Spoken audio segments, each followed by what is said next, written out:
Kaibigan, salamat sa Diyos sapagkat narito ka na naman upang kasama namin sa pag-aaral sa salita ng Panginoon Diyos. Dahil ang oras na ito ay magbibigay sa iyo ng malalim na kaalaman, tunay na kapayapaan at pag-asa ng buhay na walang hanggan. Kaya sikapin mo kaibigan na subaybayan ang programang ito upang lalo mo pang maunawaan ang layunin ng Diyos para sa iyong buhay. Ito po ang iyong lingkod, Pastor Ray Urbi, bilang facilitator sa ating pag-aaral sa oras na ito. Binabati ko ang lahat ng mga viewers natin mula sa Baisa, diyan sa South Caloocan, San Luis, then sa Pangpalay, Cabecera 7, Malbato, diyan din sa Mal Island, diyan din sa Sipak, sa Lipa, sa San Pablo, sa Buenlag, sa Kamalig, sa Gentris, Aguinaldo, Liang, sa Maykawayan.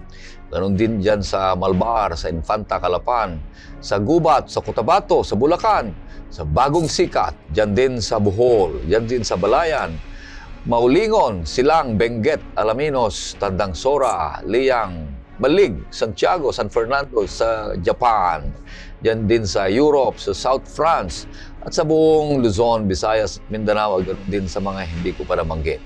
Purihin ang Panginoon Diyos sapagkat may mga masisipag na nagsusulat dyan sa YouTube section natin at nagbibigay ng komento at nagbabahagi sa iba ang programang ito. Dito natin nalalaman kung saan nakakarating ang programang ito, kaibigan. Kaya ganoon din sa lahat ng mga sumusubaybay na ating mga ginigiliw sa oras ng pag-aaral, ganoon din sa AWR 89.1. Dalangin namin na kayo patuloy na palakasin ng ating Panginoon Diyos. Pagpalain nawa kayo, mga kaibigan at mga kapatid. Kaya patuloy nating pinapag-aralan ng Growing in Christ. Ngayong semestre na kasama ko ang malalalaki ng Diyos. Unang-una dito na ating babatiin ay si Pastor Marvin Diaz. Siya po ang ating Ministerial Secretary at NDRIEL dito sa North Luzon, Philippine Union Mission. Kumusta kayo, Pastor Marvin? Mabuti po, Pastor Ray, Pastor Jules, at yung pong mga kapatid, mga kaibigan na nanonood sa oras ng pag-aaral. Saan man po kayo dako na roon, nawa pagpalain kayo ng ating Panginoong Jesus. Alright, ang pangalawang makakasama natin dito ay si Pastor Jules, ang ating Sabbath School and Personal Ministers Director dito sa North Luzon, Philippine Union Mission. Kumusta kayo, Pastor Jules? Masayang masaya, Pastor Ray at Pastor Marvin, dahil tayo ay narito na naman upang sa ganon ay magsama-sama sa pag-aaral ng mga salita ng ating Panginoong Diyos. Gusto kong batiin ang ating mga taga-subaybay dyan sa Japan. Si Monin Kamano at Chumi. At ang kanilang mga kasamahan dyan sa Tamanagayama Filipino Community Church na mga taga-subaybay natin na nanonood ng oras ng pag-aaral. Ay magandang oras sa inyo lahat dyan, mga minamahal na mga kapatid. Ganon din ang kanyang pamangkin na si Carlo Kamano. Kumusta ka, Brother Carlo? Sana ay patuloy na mag-aaral ka ng salita ng ating Panginoong Diyos kasama ng iyong minamahal na asawa. Panalangin natin na magkaroon kayo ng anak ng iyong asawa upang mas masaya ang inyong paglilingkod sa Panginoon. Alright, maraming salamat at sa ating pagpapatuloy, hilingin natin si Pastor Marvin sa isang panalangin. Dakilang Diyos, aming na pong pag-aaralan ng iyong mga salita. Bubuksan namin ang aming isipan at aming puso. Nawa ang banal na Espiritu ang siyang makiusap po sa amin. At sa aming mapag-aaralan, mapapakinggan, mapapanood, ito po ay magbigay sa amin ng kalakasan ng pananampalataya. Maraming pong salamat sa pagdinig sa aming panalangin sa pangalan ni Jesus. Amen. Amen. Noong nakaraang linggo, kaibigan, ay napag-aralan natin ang kahalagahan ng pagkilala sa tunay na karakter ng ating Panginoon Diyos. Mula pa sa simula, alam natin, sa Genesis 3 ay sinikap ni Satanas na baluktutin ang tunay na pagkilala o pagpapakilala ng Diyos ang kanyang sarili sa tao. Bagamat ang Diyos ay patuloy na pinagkakatiwalaan at hindi siya nagkakait ng mabuti. Ngunit pinakita ng Biblia na ang buhay na walang hanggan ay patuloy na nasa Kanya at sa ating Panginoong Hesus mula sa John 17:3 na kanyang sinasabi.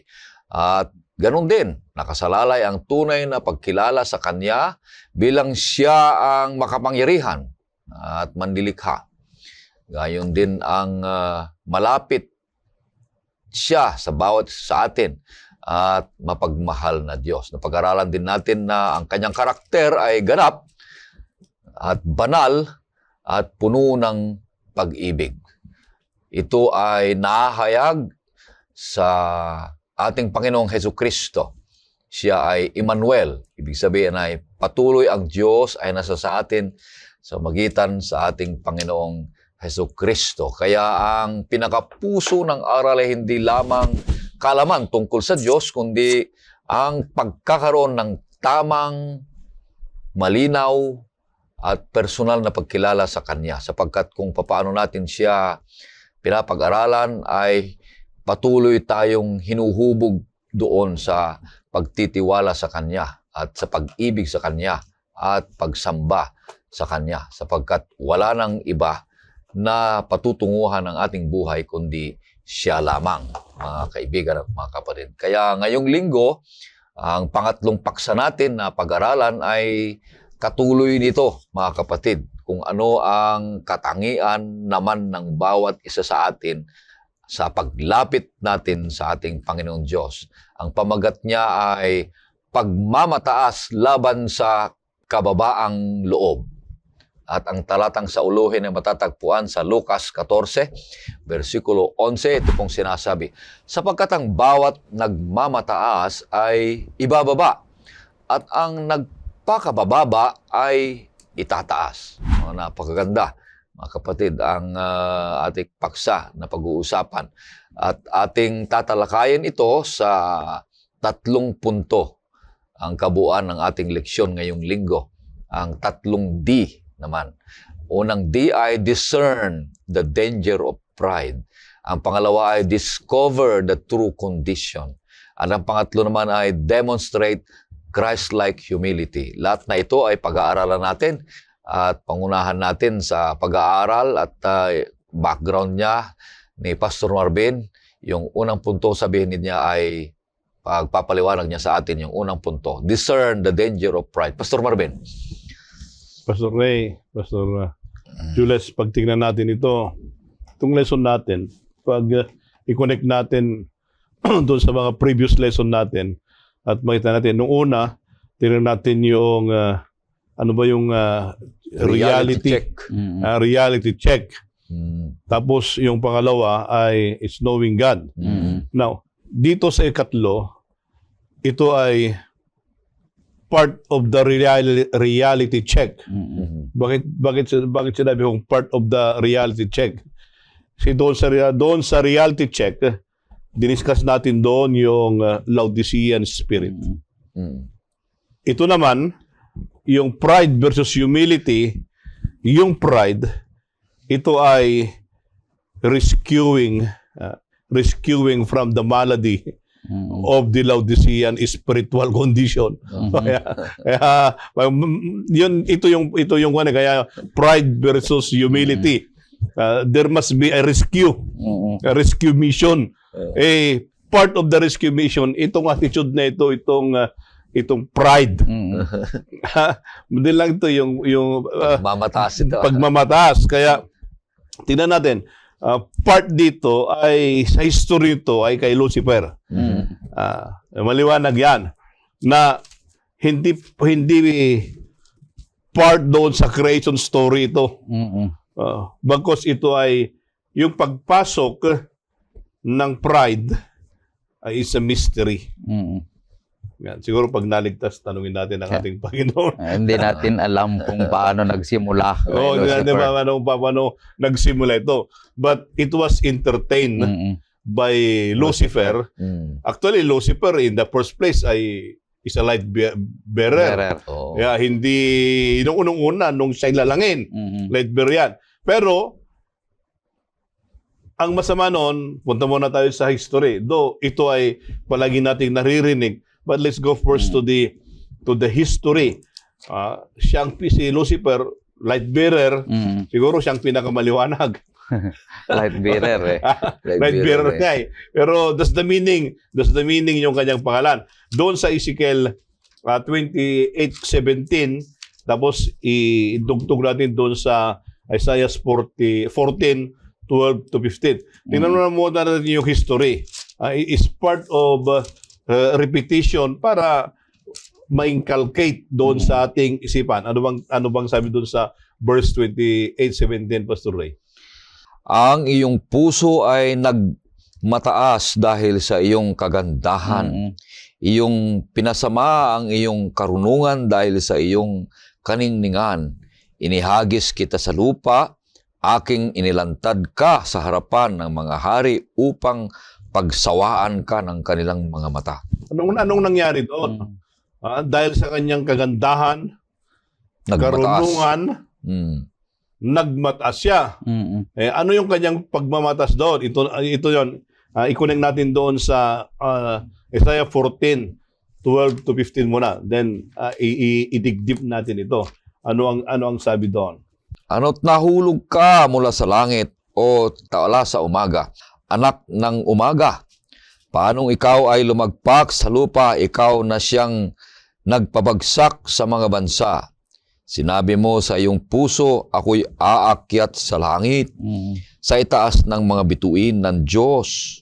Aking itatatag ang aking trono sa itaas. Ako'y uupo sa bundok na pinagtitipunan sa malayong hilaga. Ako'y aakyat sa itaas ng mga kaitaasan ng mga ulap. Gagawin ko ang aking sarili na gaya ng kataas-taasan. Mhm. Pagtignan natin doon, Pastor Ray, una kanina, doon sa Ezekiel, because of the beauty, Mhm. nagmalaki siya. Then later on, yung kanyang pagmamalaki na substitute. Pagbibilangin nyo doon sa 13:14, yung salitang paulit-ulit doon na I. Ako'y I will ascend, I will exalt, I will sit, I will ascend above the height, I will like the Most High. Yun ang mahirap doon eh. Yung ang pinakamapanganib yun, yung pinakapanglima na eh. Ang sabi doon, I will be like the Most High. Now, ito yung pagpasok ng pride. Mhm. Now, in practical sense, pag tignan natin, yung pride, ano ba yung nasa gitna ng pride? Ay. I. letter I yun. Yung nasa gitna ng sin, sa English Ay. I pa rin. Then yung sa gitna ng Lucifer, Ay pa rin. it's I pa rin. Now, anong nangyari doon? Anong nangyari doon? Pride, tandaan natin, pride distorts the identity. Mhm. It shapes trust from God to self. Now, yun yung I. Yung identity, instead na ang at Panginoon Jesus, ano yung shift doon sa sarili. Sarili. Mhm. Then, second, na makikita natin doon, ay yung pride. Pride is the foundation of Satan's Paul. kingdom. Mhm. Ayan. Kaya pala, kung gusto mo na maging bahagi doon sa kingdom, Kasali ka na. ni Satanas. Lucifer ay maging Lucifer. Proud ka. maging proud ka. Yan. Ay, yun ay automatic adoption yun. Walang Wala kasalatan. Gano'n yun. Kaya pag titignan natin, ito yun. Kaya maganda eh. Yung una natin na outline yun, you need to discern. Ano yung discern? Dapat yun maging sensitibo ka eh. Oo. Maging sensitibo ka. You need to discern. Kasi minsan, yung mga tao, hindi sila nagiging sensitibo, kaya minsan, nagiging eye specialist sila. Ano yung eye specialist? Hindi yung mata. Hindi yung mata. Yung bang eye. Oh, Sarili. pag nagbigay yan, pag nagbigay, gusto siyang makilala, ang ilagay mo, Pangalan niya. donated by. Di ba? Di ba mga ganun ba na mga pangyayari? Ito in a practical sense, yun pala na we need to discern. Kasi the moment that we discern na yung parte nandyan na, we need to step on the red light. Mm-mm. Red light. Baka mahuli tayo Oo. pag dumiretso ka. Tama. Kaya ganun lang yung simple lang na Pastor Ray, Pastor Jules, na pagka unawa ko doon sa ating lesson. No? Napakaganda yung pinabasa kanina ni Pastor Marvin sa aklat ng Isaiah. Ay binibilang ko kung ilang ay yun kanina. 5 beses na binanggit niya yung salitang ay.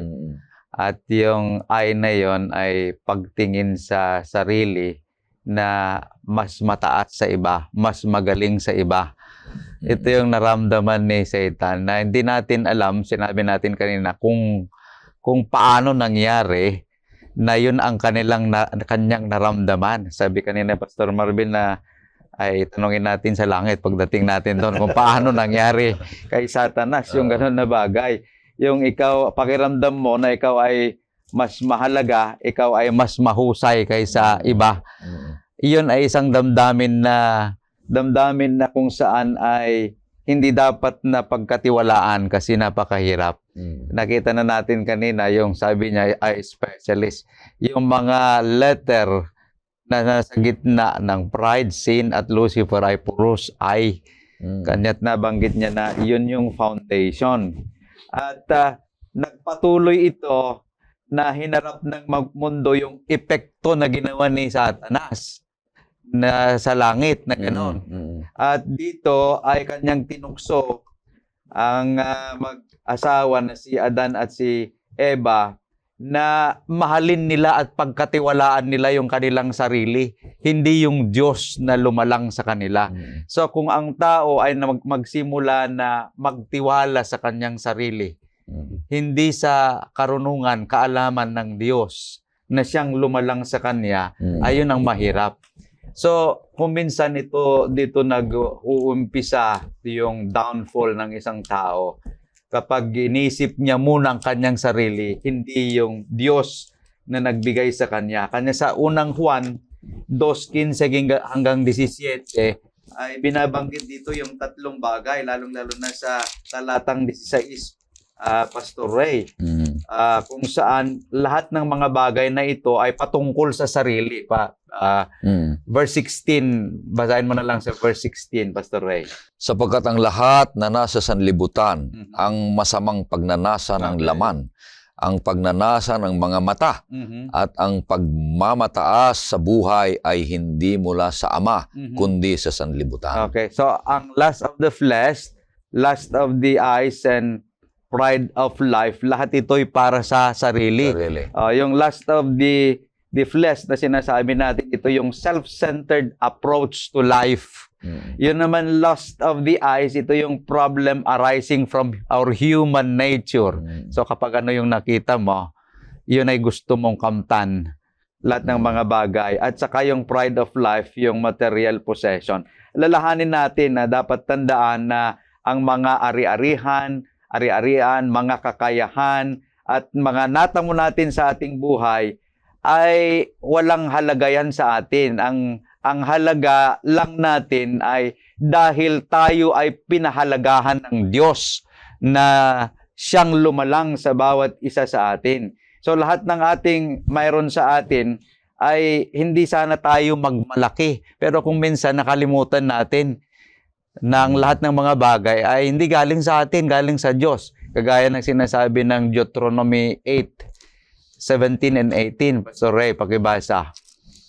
Ito yung sinabi ng Panginoon nung nandun na sila sa land of Canaan. Baka makalimutan yung Panginoong Diyos dahil nandyan na lahat sa inyo. Deuteronomy 17 and 18. Huwag mong sabihin sa iyong puso, ang aking kapangyarihan at ang lakas ng aking kamay ang siyang nagbigay sa akin ng kayamanang ito, kundi alalahanin mo ang Panginoon mong Diyos sapagkat siya ang nagbigay sa iyo ng kapangyarihan upang magkaroon ka ng kayamanan upang kanyang mapagtibayin ang kanyang tipan na kanyang ipinangako sa iyong mga ninuno gaya nga sa araw na ito. So huwag nating kalimutan na hindi yung mga bagay na nagbibigay sa atin ang halaga natin, kundi alalahanin natin na ang ating halaga ay dapat manggaling sa ating Panginoong Diyos. Dahil ang lahat ng bagay ay binigay ng Panginoong Diyos. So lahat nasa Kanya, wala tayong pagmamalaki, kundi sa Diyos lamang lahat sana. Tayo nga'y hubot-hubad na lumabas. Kanya wala tayong pagmamalaki. Pero yung tao kasi, pag naipanganak na kaganyan, yung kamay niya, nakaganyan pala yung kamay niya, gusto niya akin lahat. Kaya yun niya nakaganyan. So, nagmamalaki ang bawat isa. Pero dapat, ang pagmamalaki natin dahil mayroon tayong halaga sa harapan ng ating Panginoong Diyos. So, isa pa, Pastor Ray, Pastor Jules, ganda yun yung sa doon sa pride, ito lahat yung last sa Ilocano, Gartem. Pero bang hindi ka ba nakukontento sa sarili mo? Kaya sabi ni Mrs. White, mayroon siyang quotation gusto lang basahin sa Christ Object Lesson page 154. Ang sabi ni Mrs. White, this is about pride. Ang sabi niya, there is nothing so offensive to God or so dangerous to human soul as pride and self-sufficiency.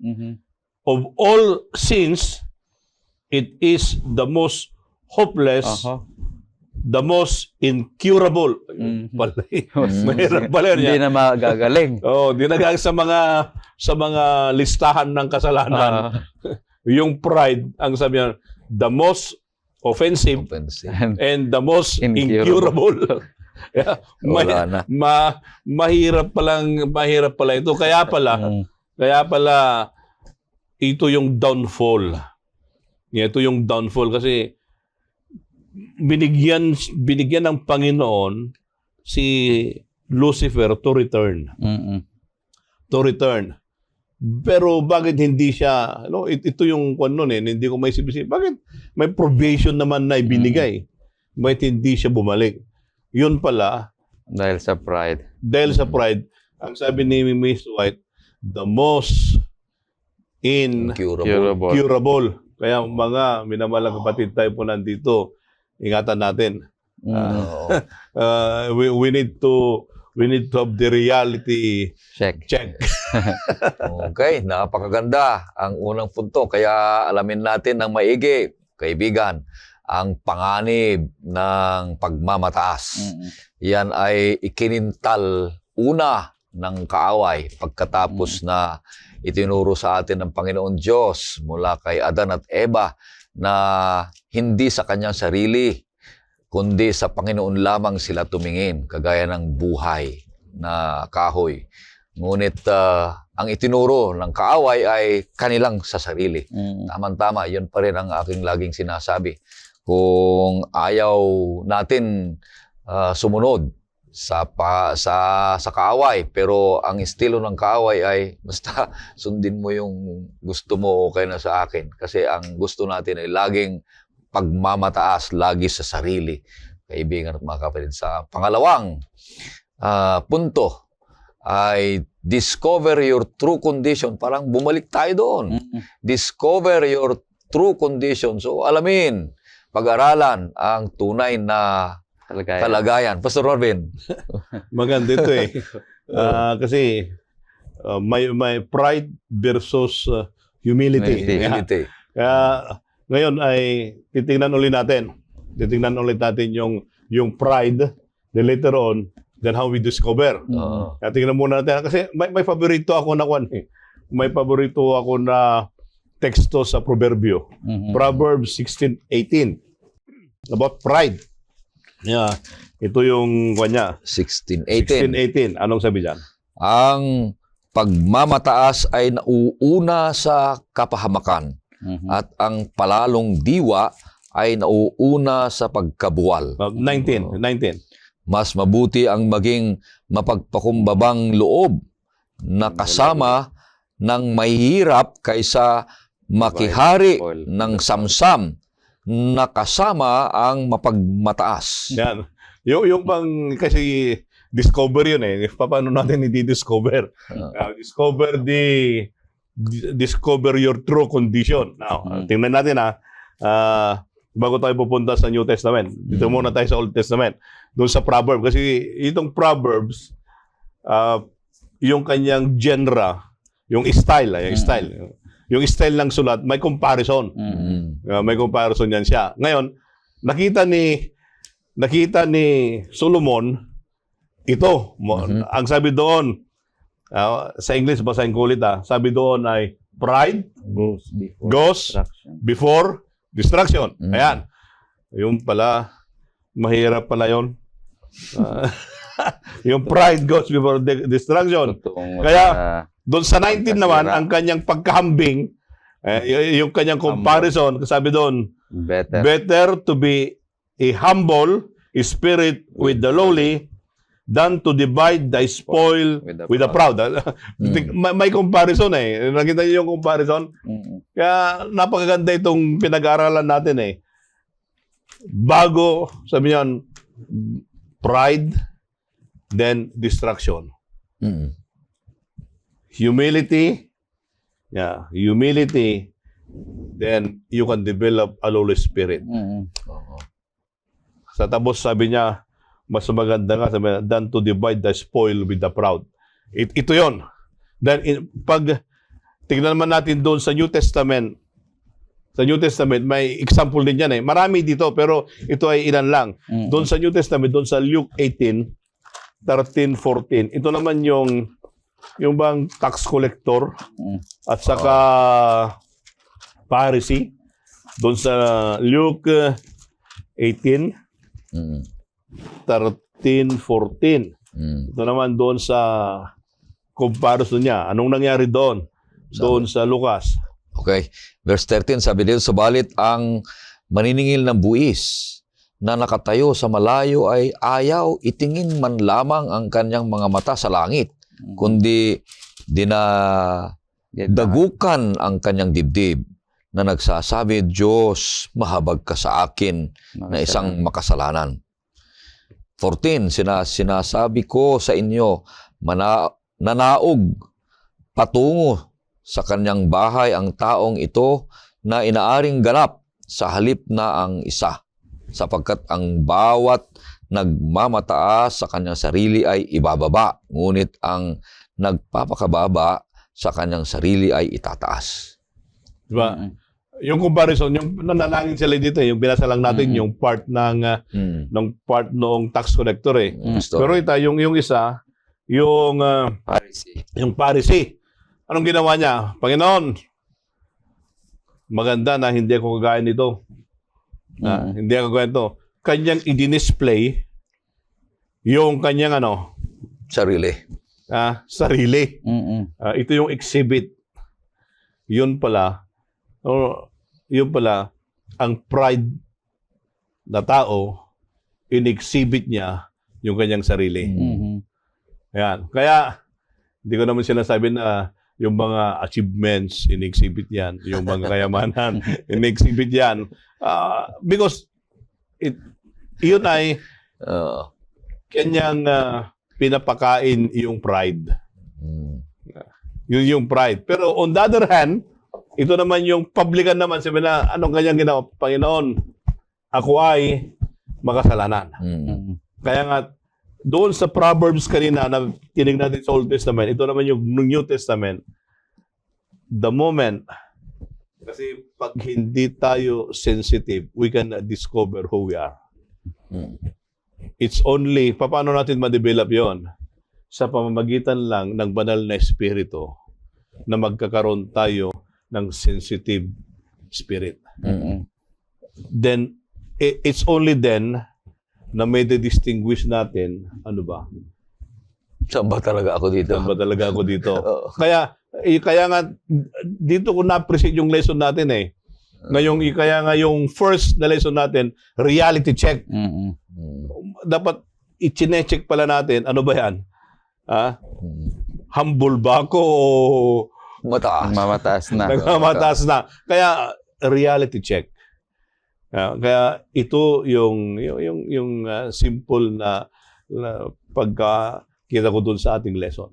Basta, Habang binabasa kanina itong chapter 18 ng Lucas ay meron ako nakita rito na napakaganda namang dapat na sundan dito sa isang paresyo. Sa verse 12 pa, Pastor Ray, pakibasa nga sa ng chapter Lucas. 18 ng Luke. 2 ulit akong nag-aayuno Tingnan sa mo. isang linggo. Nagbibigay ako ng 10 sa lahat ng aking kinikita. Di ba yan ay isang paragon, isang modelo ng isang nananampalataya. Mm. Yung siya ay nag-aayuno Mm. twice a week, ibig sabihin Martes at Huwebes, nagfa-fasting siya. Aba. Tapos nagbibigay pa siya ng ikapu ng lahat ng kanyang tinatangkilik. Maganda naman yun. Maganda yan. Wala namang masama. Masama doon. pero abang tinitingnan ko, para bagang ito yung kung minsan ay natural na lang sa atin yung ipalam sa buong mundo yung ating mga nagawa, yung accomplishment natin. Yung uploading self in the Facebook. Lahat nandun na, papakita ko sa mundo. Wala namang yun, wala namang problema. Wala namang problema kasi yun ay ginawa mo. Yun ay karapat-dapat na binigay sa iyo ng mga karangalan. Ngunit tingnan natin na baka naman yung papurihan na yung ating sarili. Hindi yung nagbigay sa atin ng kaalaman. Pag Pastor Julius, siguro, pag yung tithe at yung pagpapasting mo, pag yun ay nanggagatong sa ego, yun ang mahirap. yun ang mahirap. Yun ay yung nagiging, instead na sa theology, sana pag sa term ng theology, instead na Christocentric, nagiging egocentric. Self-centered. Yun ang yun kaya nga sa ego.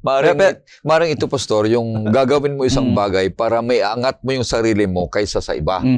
Yun yung isa doon. Pero may nakita ko rito na translation dito sa verse 11 na sinasabi. Pakibasa, Pastor Ray. Ang parisyo ay nakatayo na nanalangin sa kanyang sarili ng ganito. Diyos, pinasasalamatan kita na hindi ako gaya ng ibang mga tao na mga mangingikil, mga di makatarungan, mga nangangalunya o gaya man ng maniningil ng buwis na ito. Tinan mo, nandito sinabi niya yung mga bagay na hindi niya ginagawa, hindi ba? Mabuti siyang tao, itong taong ito.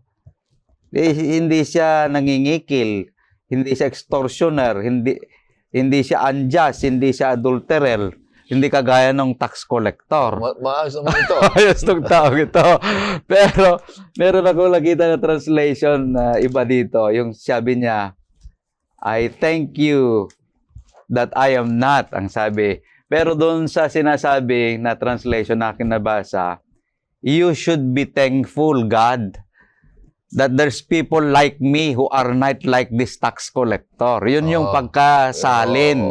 Na ang Diyos na ang magpasalamat sa kanya dahil merong tao na kagaya niya, na hindi kagaya nung tax collector na ito, na binanggit na lahat yung mga bagay na nandirito. Ang ibig sabihin lang nito ay kung bakit naging masama yung mga bagay na tinatangkilik niya ay dahil sa yung sabi kanina ni Pastor Marvin na imbes na Christocentric, naging egocentric na yung kanyang buhay. Pero maganda naman na makakitaan siya ng mga magagandang mga qualities at character sa kanyang buhay. Pero naging egocentric yung kanyang pamamahala sa kanyang buhay. Yung kanyang paglilingkod sa Diyos ay hindi paglilingkod sa Diyos, kundi pagsamba sa kanyang sarili. Totoo naman, Pastor, tama itong pinapag-aralan natin. Napakabuti ang mga sinasabi niya dito. Pero nung sinabi niyang ikinompara na niya ang sarili niya kaysa sa iba na mas mataas siya, nanlait na rin siya. Na hindi ako gaya ng mga ito, Pastor Norvin. Nanlait na siya. Kaya ito isang panganib na kondisyon ng bawat isa sa atin na pag-aralan nating iwasan, kaibigan at mga kapatid. Ano po? So, pupunta na tayo sa pangatlong punto. Demonstrate Christ-like humility. Pastor Marvin. Kanina, it's hard to be humble if you cannot discover. Now, kaya Sarili. it's hard also to demonstrate if you don't know. Di ba? Pero dito sa Bible, ay mayroon bang tao na ipinakita niya na i-demonstrate niya ang isang ugali ng humility? Yan, tingnan natin Punta tayo dun sa karanasan ni Moses. Doon sa Numbers 12:3. Ang lalaking ang si Moses ay napakaamo, higit kaysa lahat ng lalaki sa ibabaw ng lupa. Yan, si Moses. Kaya, ang sabi doon dito sa iglesia, Very humble. hindi lang humble Nilagyan Very. siya ng very. Superlative, di ba? Superlative degree. Binigyan niya ng very More than all. humble. More than. Gumamit siya ng mga matataas na salita. Oo, di ba ang ganda nito? Pag tingnan natin, sino ba si Moses? Si Moses ay nabuhay 120 years. Yung kanyang buhay, pag babasahin mo doon sa Acts, na-divide yan sa tatlo. 40, 40, 40. 40 years doon sa Egypt. He was trained to be the next Pharaoh. So, ibig sabihin yun, that's the ego. Then later on, sa next 40 niya, pumunta siya sa Midian. Doon sa Midian naman, 40 years doon. Hanggang nung yung kanyang pride ay nawala. Natibag na. Naging shepherd siya. Kaya, ang sabi doon sa 40 years sa Egypt, thinking he was somebody. Doon sa 40 years sa Midian, he was Nobody. thinking that is a nobody. Then the another 40 years doon sa kanyang Leadership. paglilingkod sa Panginoon is a wilderness, thinking what God can do to a nobody. Yan, the most meekest person. Kaya ibig sabihin noon, ito yung demonstration na nangyari doon. Itong sa Old Testament, si Moses, pero ito inilarawan ito ng ating Panginoon sa New Testament. Now, tingnan natin doon sa balik tayo doon sa Philippians. Di ba? Pinag-aralan natin ito sa last quarter. Doon sa Philippians 2, na titingnan natin Philippians 2:5 to 8. Pastor Ray.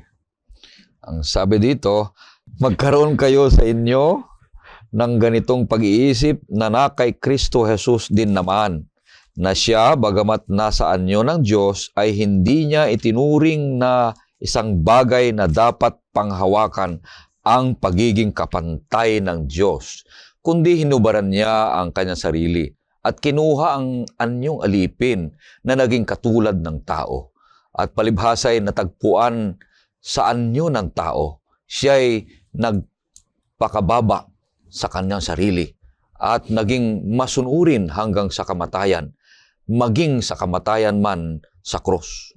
Ito yung kanina, ito yung tinatawag natin na sa theology yung type at saka antitype. Doon sa Old Testament, si Moses. Ito yung type.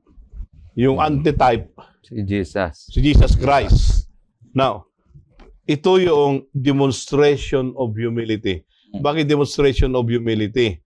Una, ang titingnan natin doon na they model in serving others. It's Jesus, others, and you. Yeah, it's a demonstration of serving others. Then second, it's also a demonstration of sacrifice. Kaya kasi yung outline natin, demonstrate Christ-like humility. You can only demonstrate that kind of humility if you do the service to others, Yeah. not you yourself. Then if you do the sacrifice, pag may sakripisyo, may katuwaan, and not only that, the humility ay kanyang inilalarawan yung true greatness. Hindi pagkawan yun hindi siya pagkasayang. Kasi minsan kasi sa ating buhay, gusto natin palaging nauuna. Oo. Gusto mo ang accomplishment sa'yo. Gusto mo, ikaw ang pinapalakpakan. At pag hindi lang nabanggit yung title mo, sama na ng loob mo. Di ba nangyayari yun? Na dapat sabihin mo, ay ito yung aking natapos. May PhD ako, mayroon akong title na ganito. Di ba pag yun ay hindi nabanggit yung pangalan mo, ay Masakit ang loob. masakit ang loob. Sabihin mo, doktor, Masama ang loob. di ba? Di ba mga ganon? Nga, ano ang ikinocommunicate natin? Are we demonstrating the humility, or are we displaying the spirit of being proud? Ito yung kaya nga yung title natin, yung lesson natin, lesson 3, pride versus humility. Ito ay the way we act, the way we conduct ourselves, we are displaying pride or humility. Kaya kinakailangan pa rin na reality check. Bumabalik pa rin doon sa reality check na dapat nating. Takeaway mo dyan. Yung napakaganda itong pangatlong, demonstrate Christ-like humility. Hindi lang ipinakita ng ating Panginoong Hesus kung paano siya magpakumbaba, yung model ng self-emptying na binabanggit natin kanina sa Pilipos 2:3-8, kundi pinangaral pa niya ito sa mga alagad. Kung ating babasahin sa Matthew 18:1-4, merong mga karanasan dito ng mga alagad na gusto nating tingnan. 1-4. Oo. Nang oras na yon ay lumapit ang mga alagad kay Jesus na nagsasabi, "Sino ang pinakadakila sa kaharian ng langit?" Tinawag niya ang isang maliit na bata at inilagay sa gitna nila. Sinabi niya, "Katotohanang sinasabi ko sa inyo, malibang kayo'y magbago at maging tulad sa mga bata, kailan may hindi kayo makakapasok sa kaharian ng langit. Sino mang mapagpakumbaba ng tulad sa batang ito ay siyang pinakadakila sa kaharian ng langit." Oo. Abang sila naglalakad patungo sa Jerusalem, ay hindi nila mapagtanto. At hindi nila alam kung sinong mas mataas. Ang sabi ni John, ako. Ang sabi ni Peter na spokesperson, ako ang pinakamataas. Kanya't nung pumunta sila sa ating Panginoong Hesus, ay nagtanong sila, who is the greatest among us? Pero may dinagdag dito in the kingdom of heaven, to cover up their main intention na sino talaga ang pinakamataas sa atin. Walang mas gusto sa kanila na mas mababa sa kanila. Kundi lahat sila gusto na maging mataas. Ngunit hindi naman sinagot ng Panginoon yung tanong nila kung sino, kundi He set a little child as an example doon sa kanilang harapan. At ang sabi niya, na sinasabi dito, I say to you, unless you are converted and become as little children, you will by no means enter the kingdom of heaven. Therefore, whoever humbles himself as this little child is the greatest in the kingdom of heaven. So, ang gusto ng Panginoong Hesus na makita natin ay yung kagaya ng spirito ng mga bata na sinasabi dito. The spirit of reconciliation. Kasi yung bata, kapag nag-away yan, kaagad-agad, mayat-maya, nagyayakapan. Pero yung magkapatid, pag nag-away yan, Na matatanda. kahit na ilang taon, hindi mag-aayos yan. yung spirit ng forgiveness at yung spirit ng being humble na binabanggit dito na kagaya ng isang bata. Ito'y hindi lang ipinakita ni Jesus bilang isang modelong kanyang sarili, itinuro pa niya sa kanilang mga alagad kung paano sila maging humble sa lahat ng mga bagay na kanilang ginagawa. So, kailangan natin na tingnan natin ng mga bagay na ito kung saan ay nagbibigay sa atin ng pag-asa sa paglilingkod sa Panginoong Diyos na babalik tayo doon sa kailangan natin ang ating Panginoong Hesukristo sa ating buhay na kung saan siya lamang ang pwedeng gayahin ng bawat isa at magbigay sa atin ng isang espiritu na kung saan ay mapagpakumbaba. Pastor Ray, Pastor Marvin. tama yung sabi ni Pastor Jules. But in the final analysis, kasi yung ating pinag-aralan ay may versus para bang Pacquiao versus Kalaban. kalaban, di ba? Diaz. Para bang Ano nga? kunyari Pacquiao versus Diaz. Diaz. Kaya pag tingnan natin doon, in the final analysis, sabi ko kanina, among the two, sinong mananalo? Di ba? Very clear ito dito sa James 4 verse 6. Very clear yung pagkasabi ni James na at the end, yung pride versus humility. Anong sabi ng Panginoon diyan? Santiago 4:6. Ngunit siya ay nagbibigay ng higit pang biyaya. Kaya't sinasabi, ang Diyos ay sumasalungat sa mga mapagmataas, subalit nagbibigay ng biyaya sa mga mapagpakumbaba. Yun na. Kaya sinabi ko versus, di ba? Ang ganda nito Kaya, doon sa first phrase niya, ang sabi doon, He gives more grace. Sino yung He doon? Ang ating Panginoong Jesus. Tapos, anong mangyayari doon sa proud people? He resists them. Ang sabi doon ay, God resist. Resist. Ibig sabihin noon, kayo sumusubra na kayo. Tama na yan. Kinakaltasan na yan. Kaya God resist. Then, on the other hand, yung humble, anong kanyang ginagawa? He gives more He grace. gives more grace. Napakaganda. Kaya, at the end, those whose spirit ay humble, Sila pa rin mananalo. sila pa rin ang mananalo. Dahilan sa biyaya ng Panginoon. Kasi they have a reality check of their spiritual condition. So kapag ikaw pala, Pastor Marvin, mula rito sa ating nakita, yung word na surrender, hindi pala pagkatalo yon.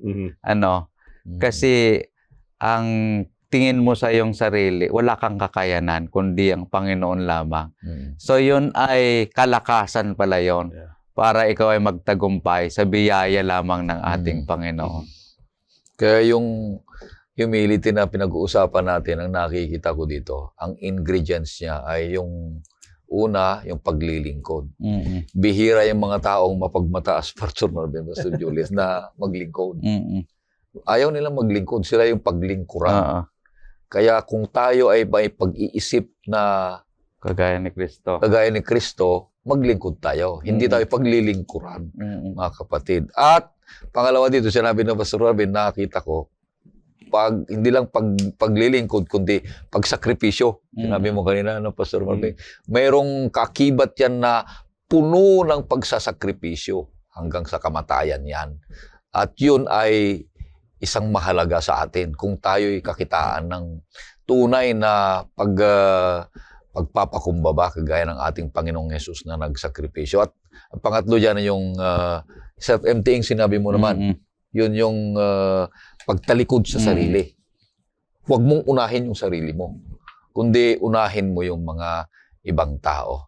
Kaya napakaganda ang mensaheng ito, kaibigan, na ang 3 punto ay magbibigay sa atin ng 2 bagay na pagpipilian natin kung alin po tayo dyan Sana naman na ipakita na natin sa banal na kasulatan ayon sa kalooban ng ating Panginoon Diyos kung saan tayo.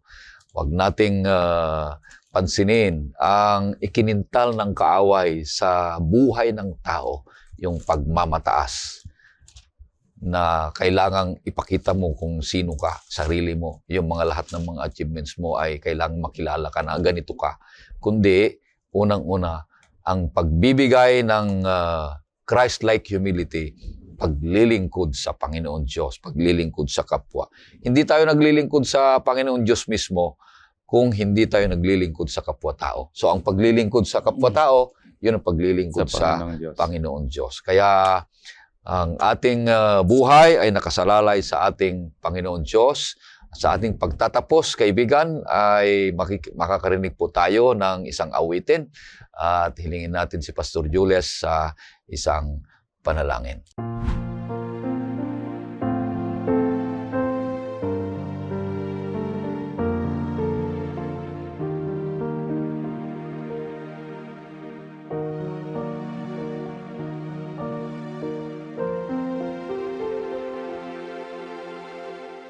Narito ako, Panginoon, lumalapit sa iyo. Nais ko sana na baguhin mo ang landas na tinatahak ko. Hinahanap ang tunay na kaligayahan dito sa mundong ginagalawan. Nakamit man ang makayamanan, ngunit kapayapaan ay di masumpungan. Tulungan mo ako, Panginoon,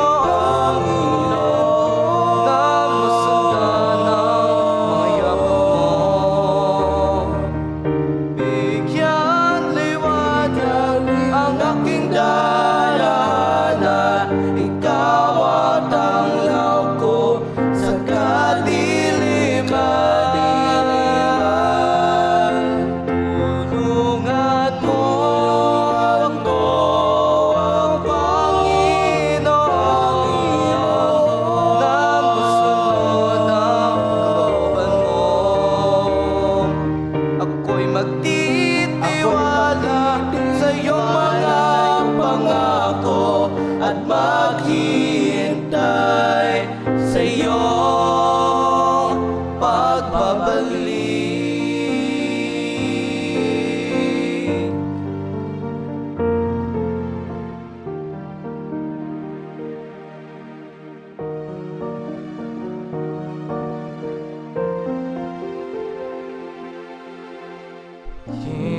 Hinahanap ang tunay na kaligayahan dito sa mundong ginagalawan.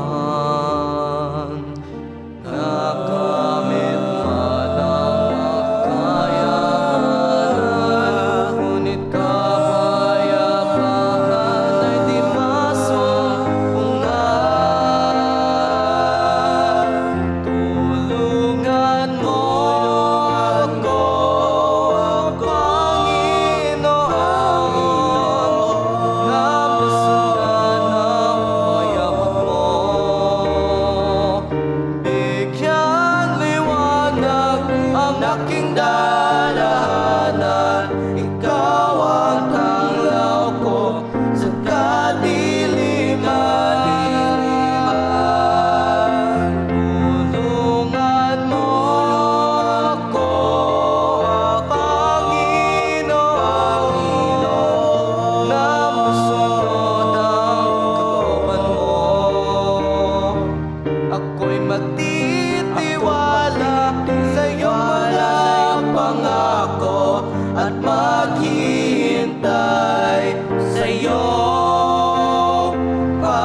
pagpapabalik. Linisin ang puso, patawarin ang mga kasalanan ko.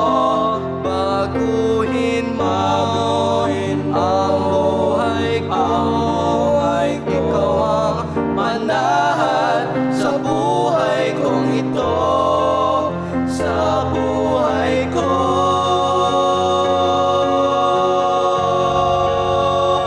Tulungan mo ako, Panginoon, na masuhan ng mga yapak mo. Bigyang liwanag ang aking daraanan. Ikaw ang tanglaw ko sa kadiliman.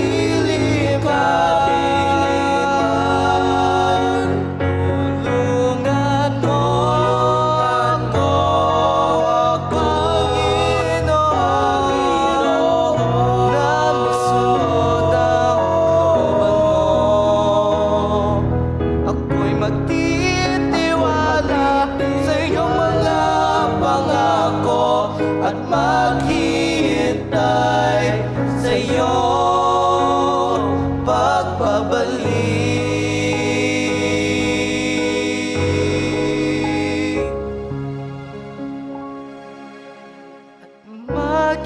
Maghihintay sa iyong pagbabalik.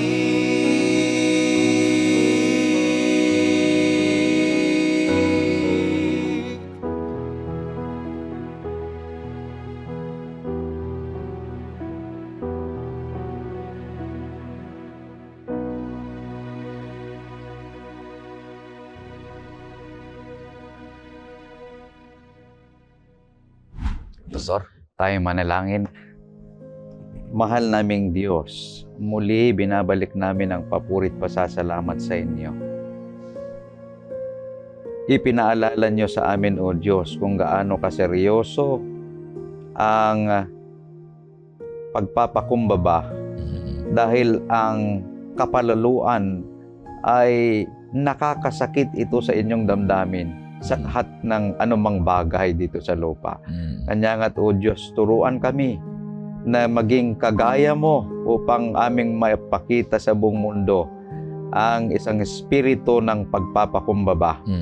Upang kami, O Diyos, ay may maglingkod sa inyo ng may kapakumbabaan. Aming hinihiling na ito rin sana ang madama ng lahat ng aming mga tagapanood at tagapakinig, upang kaming lahat, O Diyos, ay pwede ka naming sambahin sa espiritu at katotohanan dahil ang iyong espiritu ay nasa sa amin. Dalangin namin na buksan ang pintuan ng langit at ibuhos ang pagpapala sa bawat isa sa amin dahil itong aming hinihiling sa matamis na pangalan naming Panginoong Hesus. Amen. Amen. Kaibigan, patuloy na susubaybay ka sa programang ito, Oras ng Pag-aaral, sapagkat ang Diyos ay nagmamahal sa iyo, kagaya ng pagmamahal namin sa iyo.